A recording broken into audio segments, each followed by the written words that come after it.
आपका स्वागत है। मैं हूं आस्था एक नए वीडियो लेक्चर के साथ। जो टॉपिक हम आज पढ़ने जा रहे हैं वो है राष्ट्रपति पर महाभियोग यानी इम्पीचमेंट ऑफ प्रेसिडेंट। अब तक हमने जितनी चीज़ें पढ़ ली हैं उसमें राष्ट्रपति के संबंधित लगभग सारे मामले हमने डिस्कस कर लिए हैं। सबसे पहले हमने ये जाना था कि राष्ट्रपति होता क्या है, 52-53 हमने अच्छे से पढ़ा था।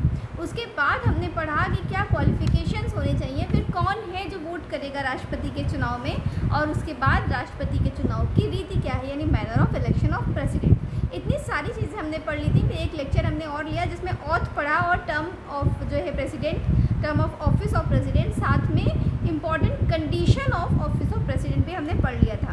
अब जो इम्पॉर्टेंट टॉपिक आपका आज हम डिस्कस करने जा रहे हैं वो इम्पीचमेंट ऑफ प्रेसिडेंट यानी कि राष्ट्रपति पर महाभियोग। देखिए, वैसे तो जो भी कोई पद धारण करता है वो अपने पद से कभी ना कभी मुक्त होता है, जिसके लिए हमने बहुत से तरीके पढ़े थे। जब हमने पढ़ा था कि टर्म कितना है, 5 साल का होता है, लेकिन अपने पद से हट सकता है कैसे, अगर राष्ट्रपति अपना इस्तीफा लिख करके उपराष्ट्रपति को दे दे, या फिर अगर उसे जो है 61 के अंदर, जो कि आपका इम्पीचमेंट बताता है महाभियोग, उसके अंदर हटा दिया जाए तो यहाँ पर हटाने की जो प्रक्रिया है वो हम देखने जा रहे हैं। देखिए, जो भी कोई पद धारण कर रहा है उसे हटाना है, लेकिन राष्ट्रपति एक ऐसी पोजीशन है या देश में ऐसे कई पद हैं जिनसे अगर किसी व्यक्ति को हटाना है तो उसके लिए एक प्रक्रिया से गुजरना पड़ता है। इतनी आसानी से नहीं कि किसी का भी मन किया कि इनको आज अपॉइंट कर दिया और कल हटा दिया, ये चीज़ नहीं होनी चाहिए। इससे देश में अस्थिरता का वातावरण होगा और पदों पर स्थिरता नहीं होगी। और राष्ट्रपति संवैधानिक प्रमुख होते हैं, राष्ट्रपति कार्यपालिका के हेड होते हैं, राष्ट्रपति एक बहुत ही महत्वपूर्ण पद है। तो इस पद से अगर किसी व्यक्ति को हटाना है तो क्या होना चाहिए, प्रक्रिया भी कठिन होनी चाहिए। तो हम पढ़ेंगे 61 में वो क्या प्रक्रिया है जिसके माध्यम से अगर राष्ट्रपति पे कोई आरोप लगे तो राष्ट्रपति को पद छोड़ना पड़ सकता है। तो सबसे इम्पॉर्टेंट तो हमारे लिए यही जानना होता है कि राष्ट्रपति पे आखिर ऐसा क्या आरोप लगेगा जिसकी वजह से राष्ट्रपति को अपना पद छोड़ना पड़ सकता है। तो देखिए, सिंपल सा एक रीज़न है, सिर्फ और सिर्फ एक रीज़न, वॉल्यूशन ऑफ कॉन्स्टिट्यूशन। जब भी कभी संविधान का उल्लंघन करने का आरोप राष्ट्रपति पे लगता है, उस स्थिति में राष्ट्रपति को अपना पद छोड़ना पड़ सकता है। राष्ट्रपति पे महाभियोग की प्रक्रिया चलाई जाती है, और अगर साबित होती है, यानी अगर ये साबित हो जाए कि राष्ट्रपति ने संविधान का उल्लंघन किया है, तो उस सिचुएशन में उनको पद से हटाया जा सकता है। इसके अलावा और कोई तरीका और कोई कारण नहीं है जिसकी वजह से राष्ट्रपति को उनके पद से हटाया जाए। अब देखिए, क्यों यही रीज़न क्यों है यहाँ पर, वॉल्यूशन ऑफ कॉन्स्टिट्यूशन क्यों है ग्राउंड। तो इसका रीज़न ये है कि जब राष्ट्रपति अपने पद को धारण करते हैं तो वो संविधान की रक्षा करने की, उसका संरक्षण करने की ही शपथ लेते हैं। जो हम लोगों ने पढ़ा था कि राष्ट्रपति शपथ लेते हैं।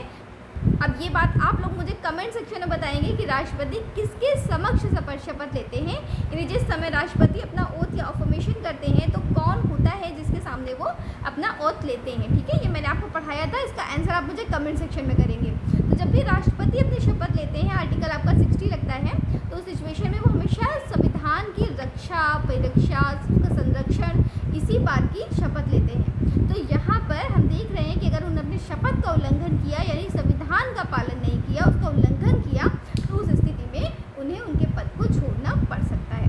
अब यहाँ पर हम तो जानते हैं रीज़न क्या है छोड़ने का। अब हम देखते हैं कि क्या तरीका हो सकता है कि राष्ट्रपति को उनके पद से हटाया जाए। देखिए, process of impeachment of president, अगर हम बात करें कि राष्ट्रपति को किस प्रकार से उनके पद से हटा सकते हैं, तो सबसे पहले तो आप ये जान लीजिए कि इम्पीचमेंट यानी कि महाभियोग की प्रक्रिया संसद के दोनों सदनों में से किसी भी सदन में प्रारंभ हो सकती है। तो यहाँ पर ऐसा कुछ नहीं है केवल लोकसभा ही शुरू करेगी या केवल राज्यसभा शुरू करेगी, ऐसा नहीं है। दोनों में से किसी भी सदन को अगर ऐसा लगता है कि राष्ट्रपति ने संविधान का उल्लंघन किया है तो ऐसे आरोप उनके ऊपर लगाए जा सकते हैं। लेकिन एक बात का आप जरूर ध्यान दीजिएगा कि आपके क्वेश्चन जो पूछे जाते हैं उसमें ये बात पूछी जाती है, कई बार आपको कंफ्यूज करने के लिए कहते हैं कि क्या केवल लोकसभा ही राष्ट्रपति के महाभियोग का ला सकती है प्रस्ताव। तो आप कंफ्यूज नहीं होइएगा कि जनता के चुने हुए लोग हैं, डायरेक्ट इसलिए वही लाएंगे, नहीं। राज्यसभा और लोकसभा दोनों में से कोई भी इम्पीचमेंट की प्रक्रिया शुरू कर सकता है। इसके लिए करना क्या होगा, जैसे ही आपने प्रस्ताव रखा कि राष्ट्रपति ने मेरे विचार में संविधान का उल्लंघन किया है, आपकी इस एक बात को यानी आपके प्रस्ताव को ही 1/4 मेंबर ऑफ जो दैट सभा, जो भी सभा कर रही है, लोकसभा या राज्यसभा, जो भी कोई उस प्रक्रिया को शुरू कर रही है, उस सभा के 1/4 सदस्यों का समर्थन होना बहुत ज़्यादा ज़रूरी है। अगर उस प्रस्ताव को राष्ट्रपति ने संविधान का उल्लंघन किया है, 1 चौथाई सदस्य 1/4 मेंबर ऑफ दैट सभा, जो भी सभा है, लोकसभा या राज्यसभा, हमने कहा दोनों में से किसी में भी हो सकता है, अगर उन्होंने सपोर्ट नहीं किया तो वो प्रस्ताव वहीं का वहीं खारिज हो जाएगा और उसके बाद वो आगे बढ़ेगा ही नहीं।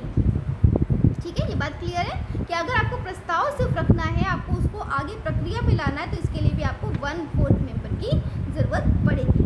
तो यहाँ हम क्या देख रहे हैं, शुरू से ही प्रक्रिया काफ़ी कठिन है कि प्रस्ताव तभी होगा जब इतने लोग सपोर्ट करेंगे। अब यहाँ पर हमने अपने जो आपने स्लाइड बनाई उसमें एग्जाम्पल के तौर पे लोकसभा लिखा हुआ है, तो क्या चीज़ है, लोकसभा चार्ज। अगर लोकसभा ने संविधान के उल्लंघन का चार्ज लगाया राष्ट्रपति पे, तो 1/4 सदस्यों के साथ में इस प्रस्ताव का समर्थन होना चाहिए।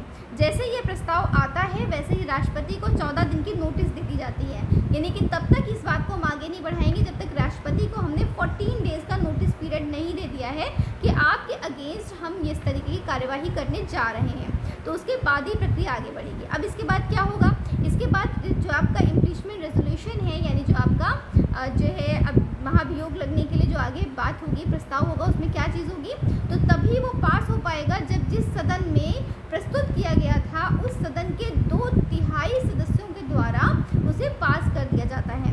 यहाँ ध्यान दीजिएगा कि 2/3 सदस्य कौन से, उस सदन के 2/3 सदस्य, ना कि उपस्थित और मत देने वाले सदस्य। आप हमेशा इसमें कंफ्यूज होंगे, आपको बहुत जगह लिखेगा उपस्थित और मत देने वाले सदस्य और बहुत जगह लिखेगा क्या कि संसद के उस सदन के सभी सदस्य। तो यहाँ पर संसद के सभी सदस्यों की बात हो रही है। अगर लोकसभा ने अपने यहाँ पे राष्ट्रपति के महाभियोग का प्रस्ताव शुरू किया तो सबसे पहले तो 1/4 सदस्यों का सपोर्ट होना चाहिए, उसके बाद ही प्रस्ताव आगे बढ़ेगा।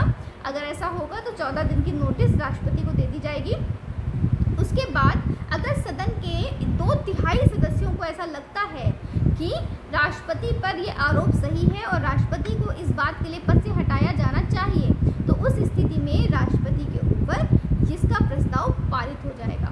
तो यानी यहाँ पे लोकसभा ने शुरू किया था, लोकसभा ने 2/3 बहुमत के साथ में संसद के लोकसभा के सभी सदस्यों के 2/3 बहुमत के साथ में अगर इस प्रस्ताव को पारित कर दिया तो ये प्रस्ताव लोकसभा से पारित हो गया। अब यहाँ पे कोई भी सदन हो सकता था, लोकसभा भी और राज्यसभा भी।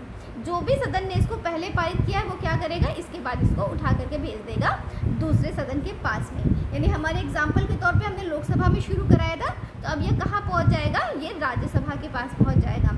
राज्यसभा क्या करेगी, राज्यसभा इस पर सबसे पहले इन्वेस्टिगेशन कराएगी।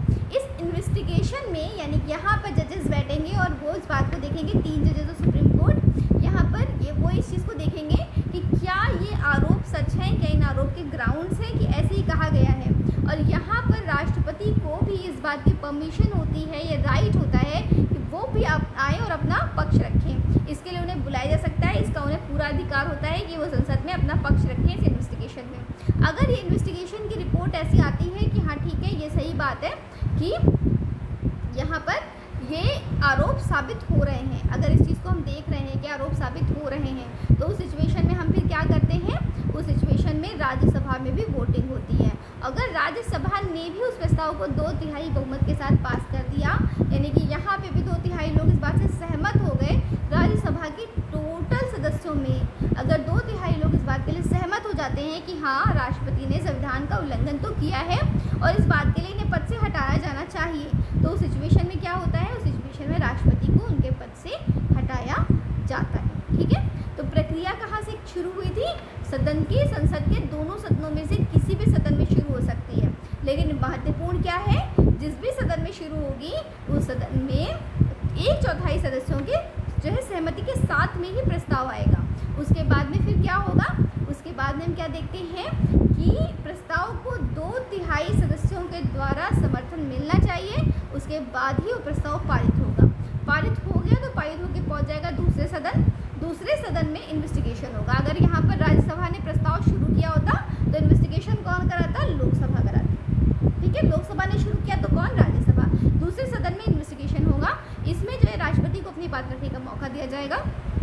अगर दूसरा सदन भी 2/3 बहुमत के साथ में इसको पारित कर देता है तो उस सिचुएशन में हम देखते हैं कि राष्ट्रपति अपने पद से मुक्त हो जाते हैं और राष्ट्रपति पे महाभियोग साबित होना हम इसे कहते हैं। देखिए ध्यान दीजिएगा कि जब भी कभी राष्ट्रपति का इलेक्शन होता है तो कौन कौन पार्टिसिपेट करता है, उस समय पे संसद के दोनों सदनों के इलेक्टेड मेंबर्स पार्टिसिपेट करते हैं और साथ में राज्यसभा और 2 मतलब राज्यों के विधानसभा और 2 यूटी यानी कि आपका दिल्ली और पांडिचेरी, ये भी इनके भी विधानसभा पार्टिसिपेट करते हैं। लेकिन जब भी राष्ट्रपति को पद से हटाने की बात आएगी, यानी इम्पीचमेंट ऑफ प्रेसिडेंट होगा, तो उस सिचुएशन में पार्लियामेंट के members elected and nominated both members, इस बात को ध्यान रखिएगा कि चुनाव लड़ते समय यानी जब चुनना है उस समय पर केवल इलेक्टेड मेंबर्स, लेकिन जिस समय हम हटाने की बात करेंगे तो इलेक्टेड एंड नॉमिनेटेड दोनों मेंबर्स यानी जो निर्वाचित हैं और जो मनोनीत हैं, वो दोनों सदस्य यहाँ पर जो है वोट करते हैं। यहाँ पर ऐसा कुछ भी नहीं है कि केवल इलेक्टेड मेंबर्स करेंगे, यानी वो 12 लोग जिन्हें राष्ट्रपति ने यहाँ पर राज्यसभा में उनके स्पेशल गुणों की वजह से यहाँ पर मनोनीत किया था, और वो 2 लोग जो एंग्लो इंडियंस थे जिनकी रिप्रेजेंटेशन प्रॉपर ना होने की वजह से लोकसभा में राष्ट्रपति ने नॉमिनेट किया था, ये सारे लोग यहाँ पर अपना मत देते हैं। जबकि राष्ट्रपति का इलेक्शन होता है तो ये लोग अपना मत नहीं देते। ठीक है, इसी के साथ में ये बात भी ध्यान दीजिएगा कि जो संसद है सिर्फ और सिर्फ उसी के सदस्य यहाँ पर वोट करेंगे हटाने के मामले में, जो राज्य हैं वो यहाँ वोट नहीं करेंगे। यानी कि इम्पीचमेंट ऑफ प्रेसिडेंट के मामले में राज्यों का कोई योगदान नहीं होता, राज्य किसी व्यक्ति को हटाने के लिए कुछ भी नहीं करते हैं। ठीक है, अब यदि हम देखें किसी राज्य को शिकायत होगी तो क्या होगा, तो अगर राज्य को शिकायत होगी तो उसका जो भी रिप्रेजेंटेटिव राज्यसभा में बैठा है वो उस बात को आगे बढ़ा सकता है, लेकिन कोई भी स्टेट इस बात के लिए बिल्कुल भी इसमें वोट करने के लिए एलिजिबल नहीं है। जब स्टेट नहीं है तो साथ साथ जो आपकी 2 यूटी हैं इन दिल्ली एंड पांडिचेरी, वो भी आपके राष्ट्रपति के महाभियोग में वोट नहीं करती। ठीक है, तो ये छोटा सा टॉपिक था आप लोगों के लिए, मुझे उम्मीद है आपको ज़रूर क्लियर हो गया होगा। हमने काफ़ी चीज़ें पढ़ ली राष्ट्रपति के बारे में, ये आपका एक टॉपिक है लास्ट आपका जो इम्पीचमेंट होता है 61। अब इसके बाद आपके लिए राष्ट्रपति का एक टॉपिक और बचा जो मैं आपको पढ़ाऊंगी, वो है पावर्स ऑफ प्रेसिडेंट। बहुत इंपॉर्टेंट टॉपिक है, लॉन्ग में आता है, तो मैं अगले उसमें जो है आपको पावर्स ऑफ प्रेसिडेंट पढ़ाऊंगी। कोशिश करूँगी एक लेक्चर में हो जाए, हालांकि लेक्चर थोड़ा लंबा होना नॉर्मल है क्योंकि बहुत सारी शक्तियाँ हैं जो हम राष्ट्रपति के बारे में पढ़ते हैं। मुझे उम्मीद है कि आपको मेरी बात ज़रूर समझ में आई होगी। राष्ट्रपति पे मेरा पूरा सीरीज़ हो गई है, आप उसे ज़रूर देख लीजिए और वहाँ से आपको जो भी चीज़ें उसमें समझ में आए आप ज़रूर पढ़िए, उनको जा कर के क्वेश्चन बैंक से सॉल्व करिए। जब आप राष्ट्रपति के टॉपिक को क्वेश्चन बैंक से सॉल्व करेंगे तब आपको समझ में आएगा कि आपने एक्चुअल में टॉपिक को कितनी गहराई से पढ़ा है।